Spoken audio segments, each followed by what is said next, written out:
Dr. Monica, working as Associate Professor in NIT Pharmacy Institute, as I am dealing with the subject called Pharmaceutical Microbiology, having code BP303T.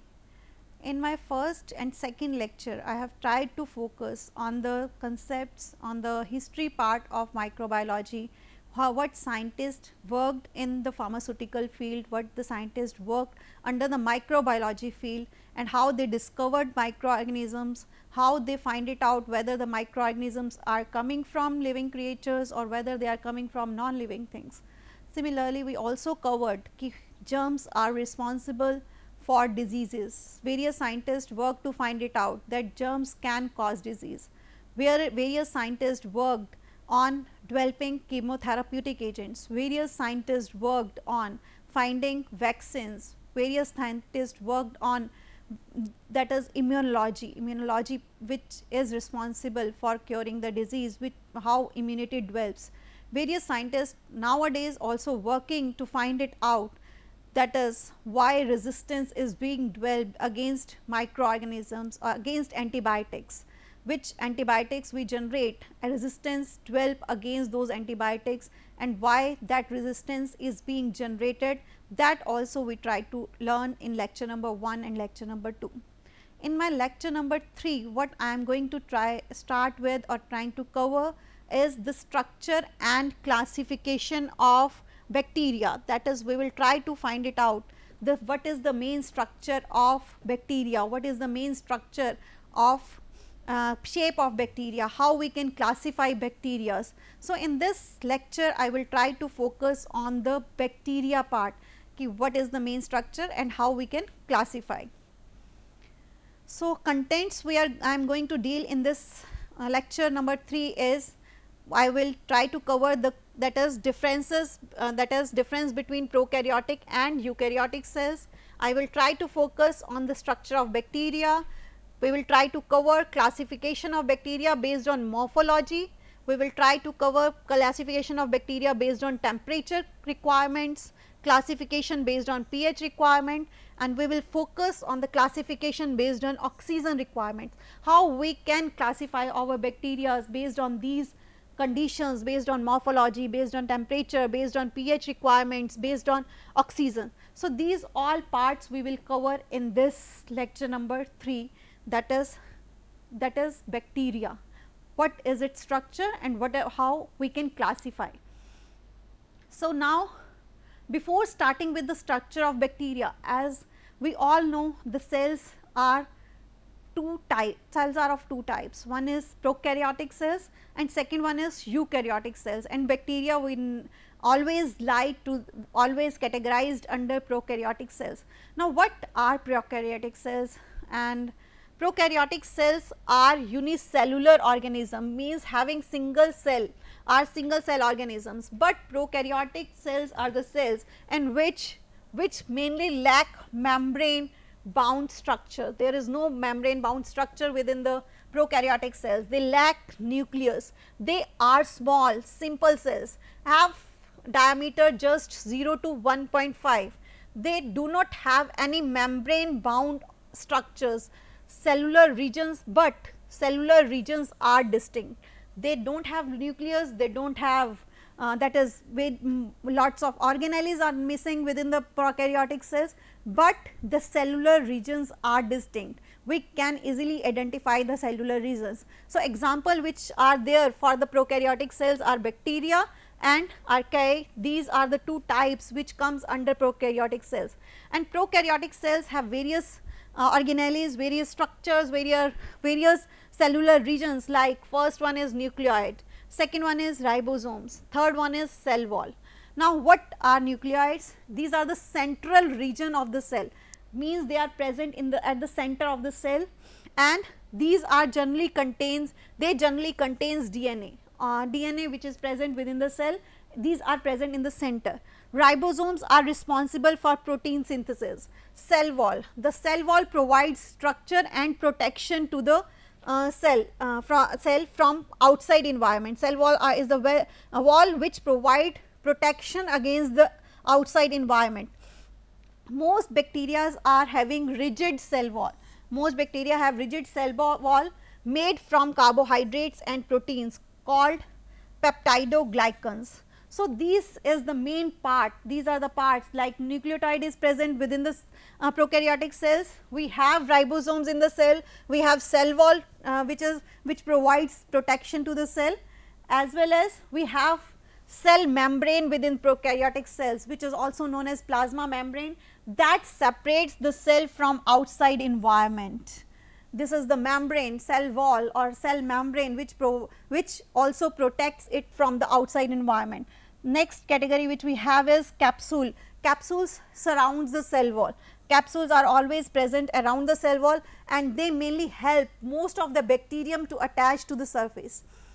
Fimbriae is there which are thin hair like structures which are present on the cell.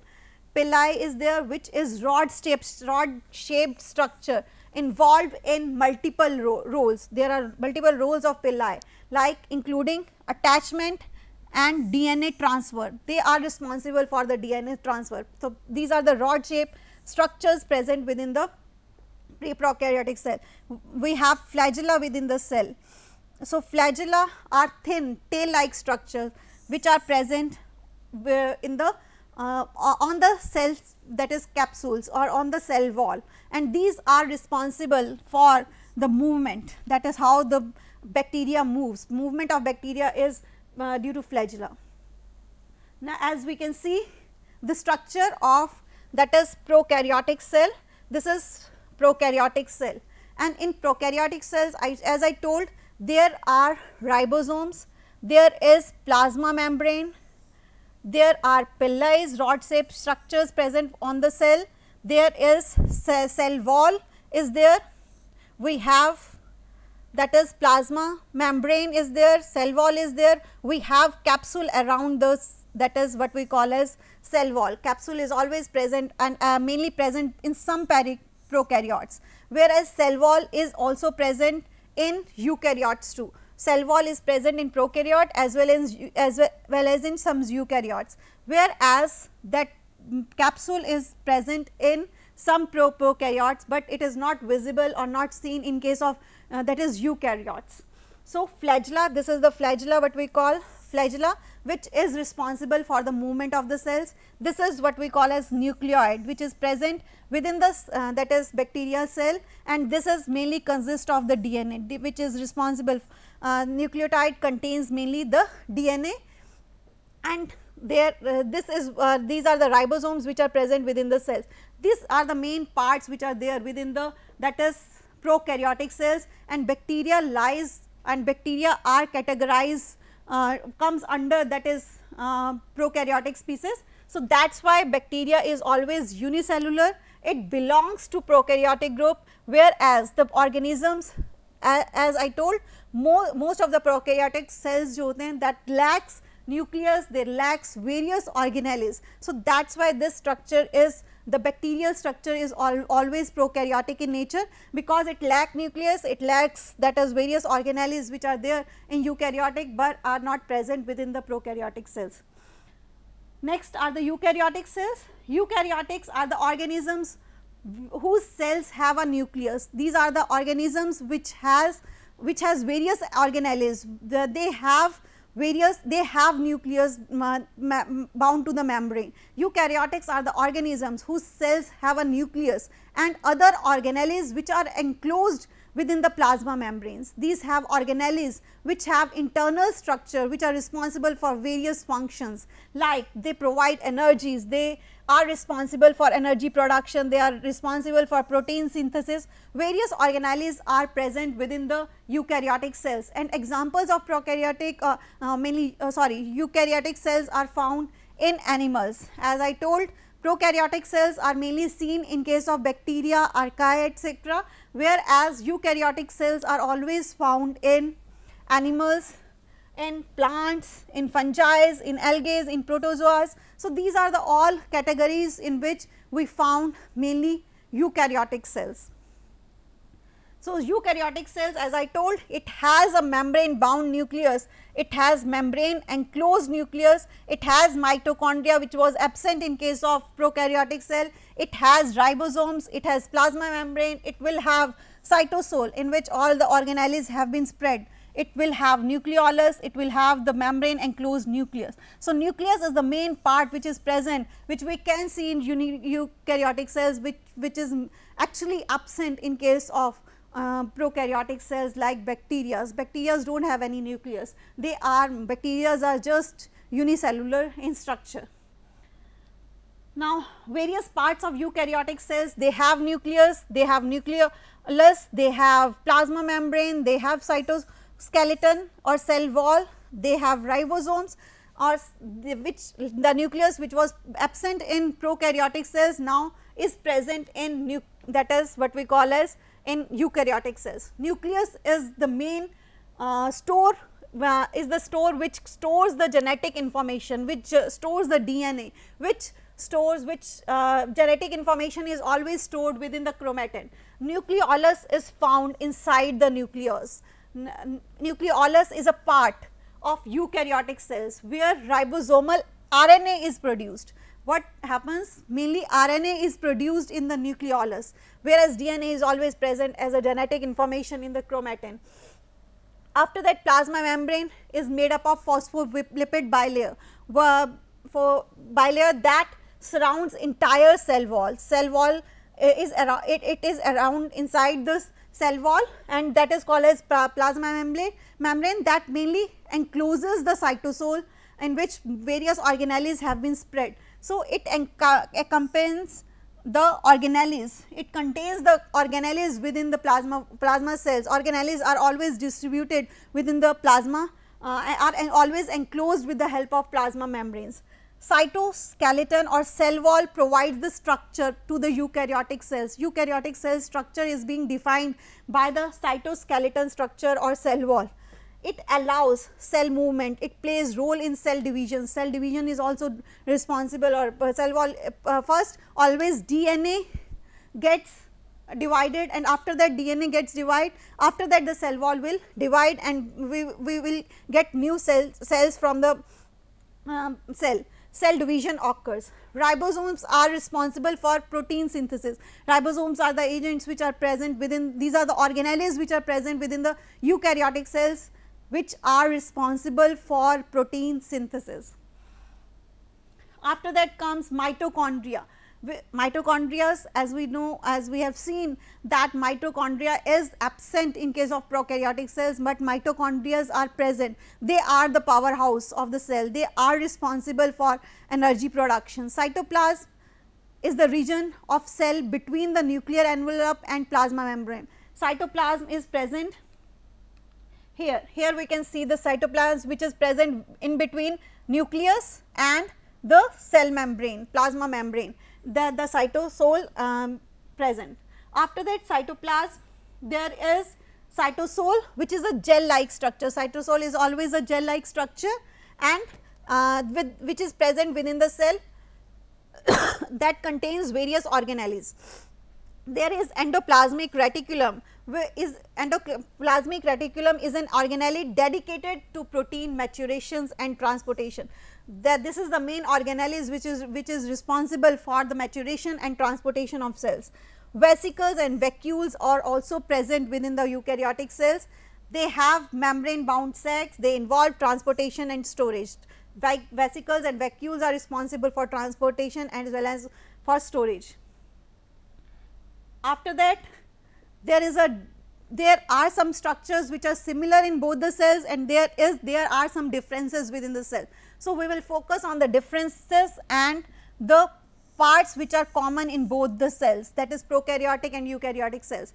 We can find flagella in both the cells, we have plasma membrane in both the cells. Both cells undergo cell division, both cells have cytoplasm, both cells have ribosomes, chromosomes.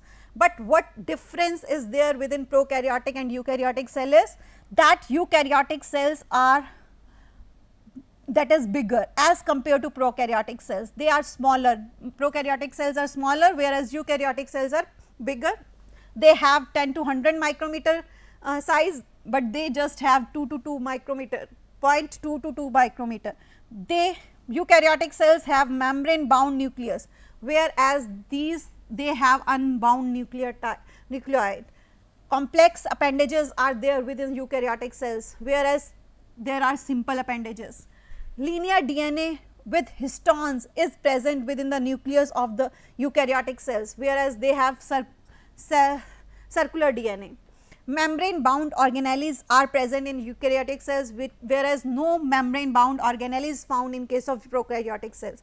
They undergo mitosis, they undergo binary fissions. Prokaryotic cells undergo binary fissions, whereas eukaryotic cells undergo mitosis. Cell wall is simple when present, whereas in case of prokaryotic cells, cell wall is highly complex. Cytoskeleton, big ribosomes are present in case of eukaryotic cells, whereas in case of prokaryotic cells we just have small ribosomes and there is no cytoskeleton present within the prokaryotic cells. So, this is the main difference which we see under between eukaryotic cells and prokaryotic cells. What common is there in between the cell? That is, both have flagella, both have plasma membranes, both undergo cell division, both have cytoplasm and both have ribosomes and chromosomes within the cell. After that, classification part. First, in the slides which I have shown before, we have covered the structure part, that bacteria actually comes under and is actually a category of prokaryotic cell, is prokaryotic in nature, is unicellular in nature, and I have explained the structure of that prokaryotic cell also, and even I tried to explain the difference between prokaryotic and eukaryotic cells which are present. Eukaryotic cells are present in animals, plants, and we can find them in fungi, but bacteria and archaic category always have, that is what we call as prokaryotic cells. They have the nature of the cells which are present within the bacteria, they are unicellular, they are prokaryotic in nature. But if we go for viruses do not come under prokaryotes, or they do not come under even that is eukaryotes, they do not have any special, or they do not have any structure. So, but bacteria comes under the prokaryotes. After that we have to cover the classification part. Under classification what we need to cover is classification can be based on morphology, classification can be based on that is temperature conditions which are required for the growth of microorganism. We can classify our bacteria based on that is pH requirements, we can classify our bacteria based on that is oxygen requirements. So, how we can classify? If we want to classify on the basis of morphology, what will be the classification? Mainly morphology deals with the structure and shapes of the bacteria. What is the structure, what is the shape of bacteria, on that basis if we classify, generally we classify as cocci. If they are spherical in nature, we classify them as cocci, and if they are rod shape, they comes under bacilli category and they are spirals. So, depending upon, as we can see, they are spherical, diplococci is there, staphylococci is there, tetraids, streptococci are there. So, these are all spherical. If we see them under microscope, they will look as a sphere is there. So, if they are spherical, then they comes under the category of cocci, and if they are rod shaped, they comes under the category of bacilli, and if they are spiral, so these are the spiral species like Vibrio, cholera is there, spirilla is there. So, these are, we can see these are spiral in nature, spiral categories. So, we can classify them on the basis of their structures and shape as cocci, bacilli, or we can put them under the category of spirals. After that, we can also classify our bacteria based on the nutritional requirement. Now, what nutrients is required for the growth of that bacteria, what nutrients they require for the growth, and what nutrients are required on which they will be grown in the lab. Maybe we can grow those microorganisms, but they require some nutrients on those with the microorganisms. The bacteria, when we categorized on the basis of nutritional requirement, then they are divided into 3 categories. One is on the basis of energy source we can categorize based on the electron source, we can categorize based on the carbon source, and these are the main categories which we find for the, that is what we call as classification of bacteria. Bacteria on the basis of energy source, they can be categorized into two categories. One is light and second one is chemical compound. If bacteria require light for the growth, then they are termed as photo. Photo term is attached to along with the classification, that is photo term we attach, and if they require light as energy source, and if they require chemical as energy source, then the term used is chemo. If energy source is light, then term used is photo, and if the energy source is chemical, then the term which we will use is known as chemo.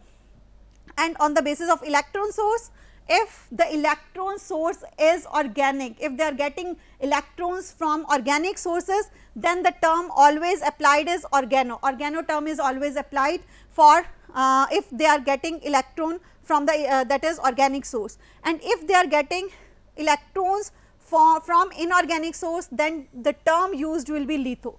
As I am saying, on the basis of energy, they are categorized as photo and chemo. Photo means they are getting energy source is light, and chemo means the energy source is chemical. On the similar basis, if electron source is organic, then we apply the term organo, and if our electron source is inorganic, then we apply the term litho. Similarly, on the basis of carbon source, we can categorize again into two terms. One is hetero. If carbon source is organic, then the term applied along with the classification is hetero, and if carbon source for that particular bacteria is carbon dioxide, if they are getting carbon from the carbon dioxide, then the term always applied is auto. So, we have seen there are 6 terms which are mainly used to classify bacteria based on the nutrition requirement. One is photo, light source energy, second chemo, that is chemical energy source, after that organo, electron being provided by the organic source, litho term if the inorganic source electron is coming from the inorganic source. Similarly, 2 terms were there, hetero and auto, or if carbon source is organic, if they are getting carbon from the organic source,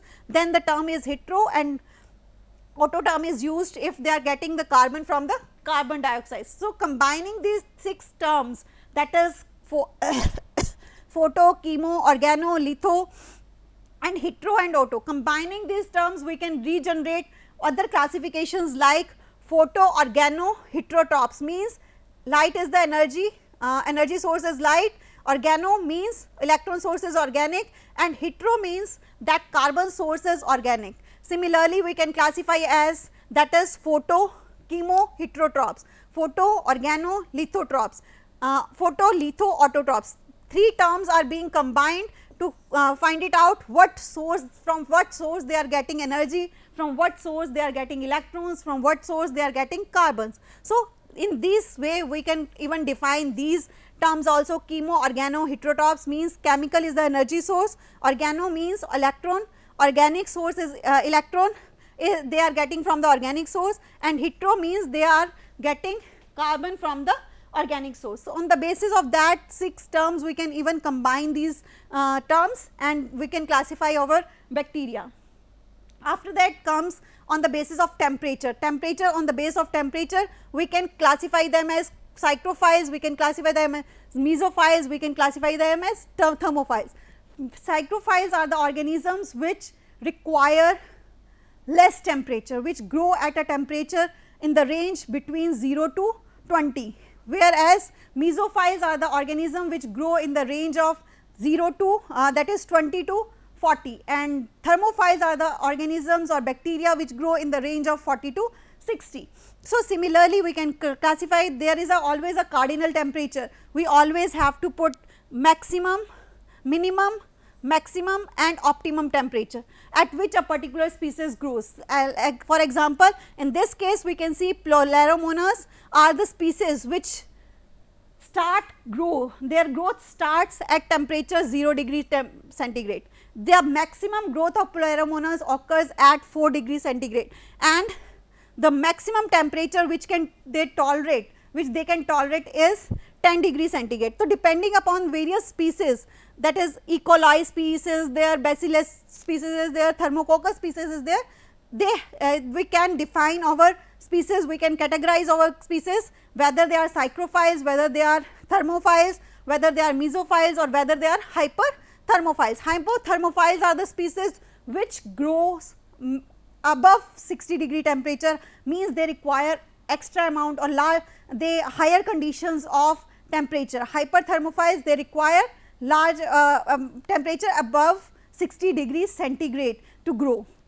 So, these are the classes which comes under this, which start growing above 60° temperature, and the optimum temperature at which they grow, that is Thermococcus species, is 80° centigrade, and minimum temperature requirement for that is maximum temperature requirement at which they are stabilized, they are tolerant, they can survive. Maximum temperature which they can tolerate is, that is 95. According to this graph, you can see that there is minimum requirement for a particular species, there is a maximum requirement, there is a optimum requirement of temperature at which the growth will be maximum, and there is maximum temperature which that species can tolerate.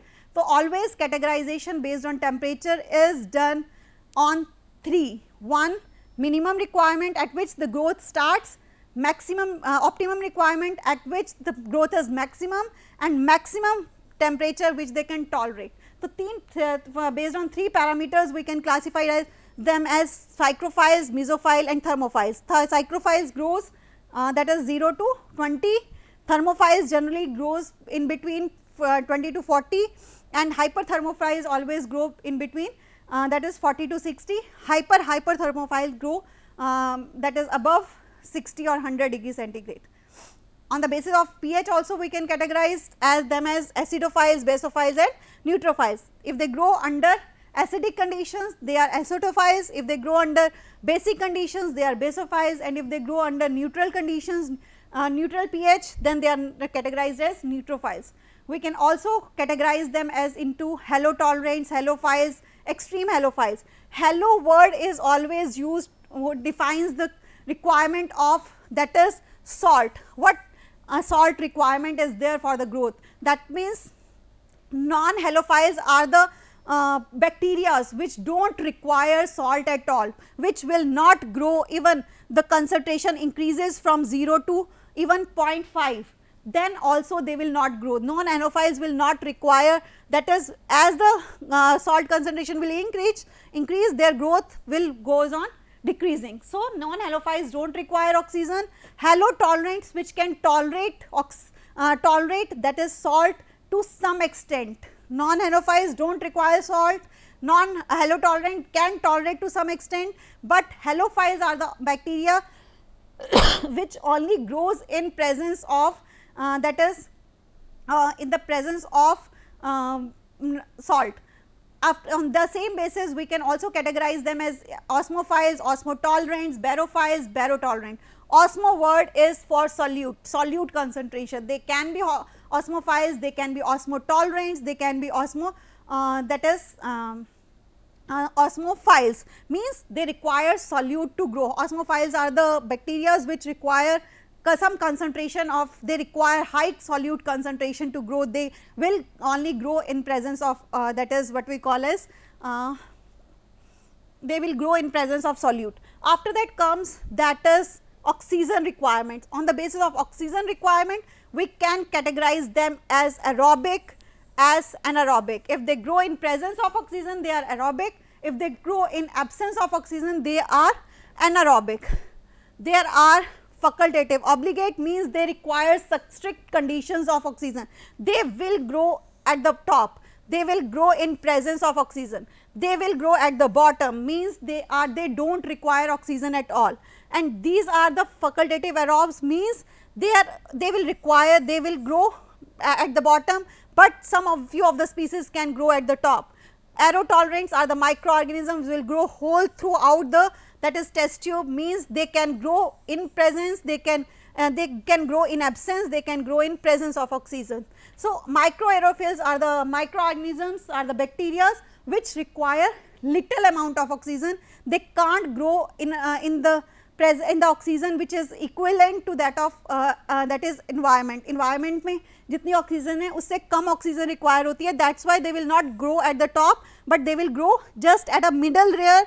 They will require oxygen, little oxygen for the growth. They will not grow in extra amount or in an amount which is equivalent to the atmospheric oxygen. So aerotolerants are the organisms or micro aerotolerants which grow throughout, whereas microaerophils are the organisms which will grow in less amount of oxygen, less than that of atmospheric.